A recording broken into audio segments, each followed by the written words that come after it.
Hello and welcome back to Own the Shift. Can you believe that we are in episode number 7? We only have one more episode to go. Listen, I'm Overseer Jason Lamar Yates, and I'm a year older since the last time we were in together on this particular platform. And this episode right here, this episode is personal, it's powerful, is prophetic. We're talking about one of your most sacred tools for healing, alignment, and transformation. And that, my friend, is your voice. Your voice is not just what you say, it's how you show up. It's how you advocate for yourself. It's how you release your testimony and reclaim your territory. But let's tell the truth. Some of us lost our voice early through trauma, through silence, through shrinking in rooms we were never meant to play small in. But today, we are taking it back. Come on, take it back. We're owning the sound of our soul. We're recovering the power of our voice. Let's start with the cost of staying silent. Oh, there is a cost. Let's talk about silence, not the sacred kind that restores, but the suffocating kind that restricts. The silence of survival, the silence of conditioning, the silence that says, stay quiet so you won't be rejected. Mm. Ask yourself honestly, where have I gone mute in my own life? I'm going to give you a moment to think about it. Where have I chosen silence instead of truth? Where have I stayed small just to feel safe? I've done it. I've held my tongue to keep the peace in some cases because he talks a lot. He can. I've swallowed my truth to be palatable. But hear me, what you silence doesn't go away. The truth of the matter is, beloved, it festers.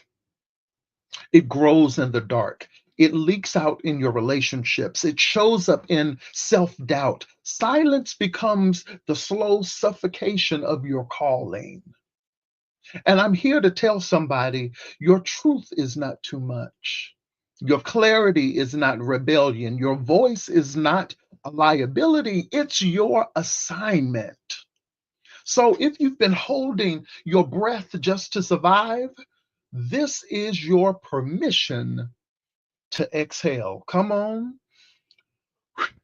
let it out, let it rise, let it be heard. When you suppress your truth, you slowly suffocate your power.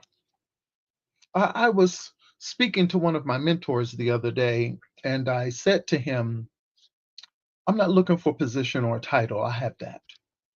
I'm looking for a spiritual architect, someone who can help shape my destiny, stretch my capacity, and anchor my identity in kingdom purpose. And as honest as that was, let me tell you, it took courage to say it. For far too long, I've sort of been scared to give voice to what I really need. Because in our culture, speaking up like that can be misread. Somebody's going to hear it as betrayal. Somebody's going to internalize it as their failure or breakdown in our relationship. And so we shrink, we silence, we swallow. But if you keep doing that, you'll die with unspoken blueprints still buried in your belly. So let's get real. Let's name where we've been shrinking. Let's confront the areas where we've been pretending because truth telling is not betrayal, it's liberation. Somebody needs to hear that today. And your voice is not just permitted, my friend, it's necessary. So let's talk about speaking up without burning out. Let's keep it 100, as they say. Using your voice can be scary, especially if in the past your honesty was met with punishment. But maturity is learning what you can express, how you can express yourself without exploding. Using your voice doesn't mean yelling to be heard. It means being clear, being grounded, and being unapologetically honest.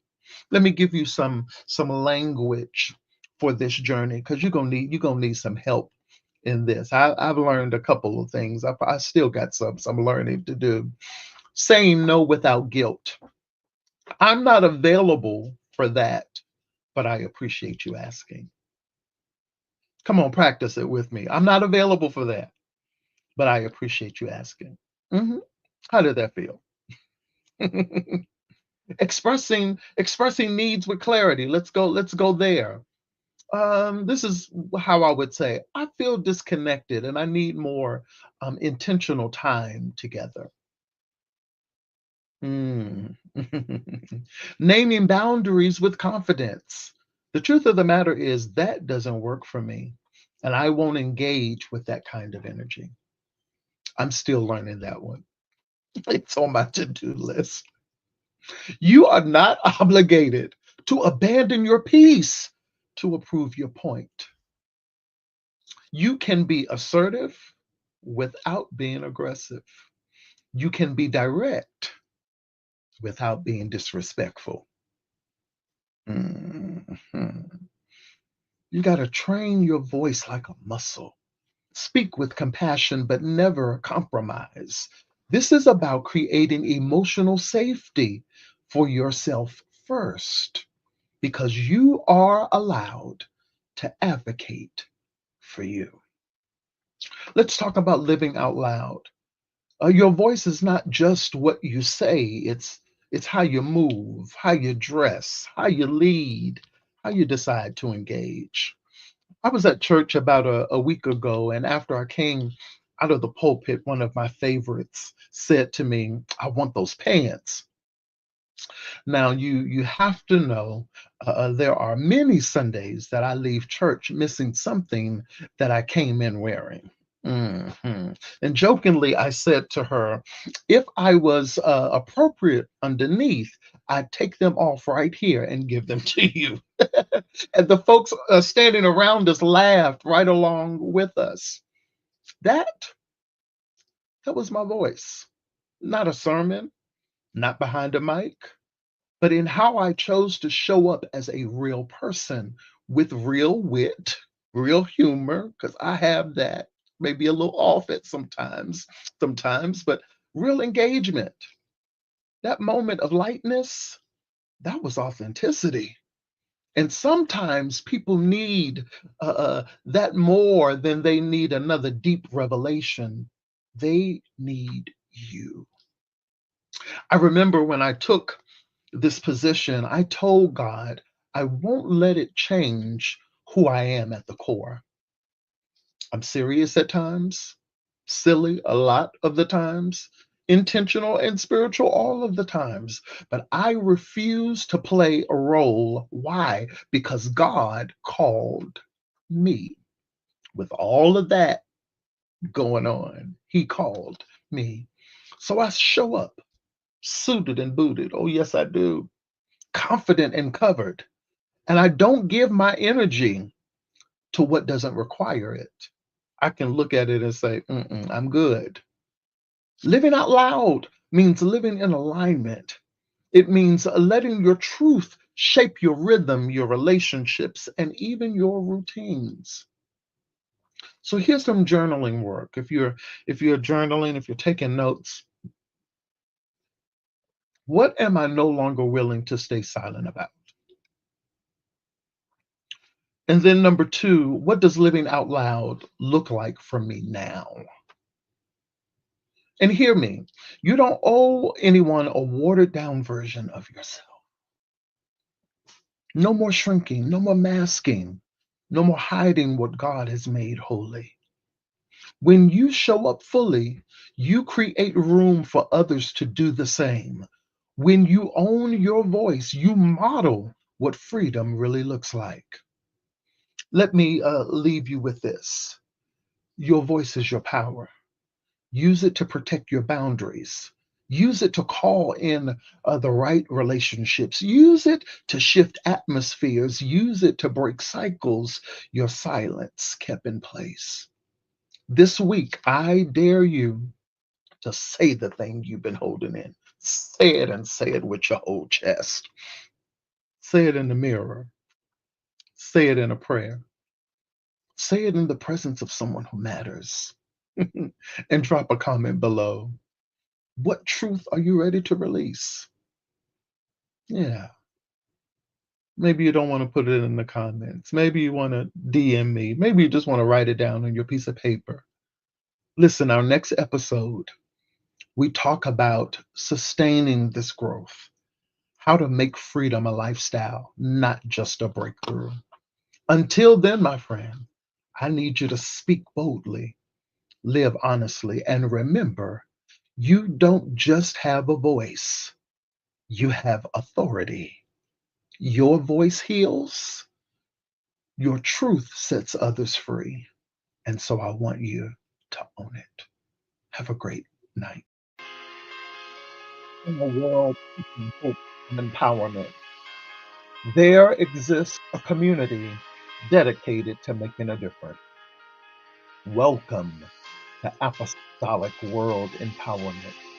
I'm Overseer Jason, a visionary committed to spreading the unconditional love of Jesus Christ locally, nationally, and around the world. Our mission is to serve as a global voice, offering spiritual and economic hope, encouragement, and empowerment to individuals from all walks of life. Through our diverse programs, including leadership coaching, consulting, and educational resources, we empower you to reach your fullest potential.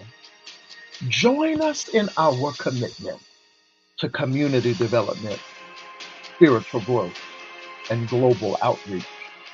Visit apostolicworldempowerment.org to learn more and become part of a movement dedicated to empowerment, faith, and love. Apostolic World Empowerment, empowering lives, transforming community.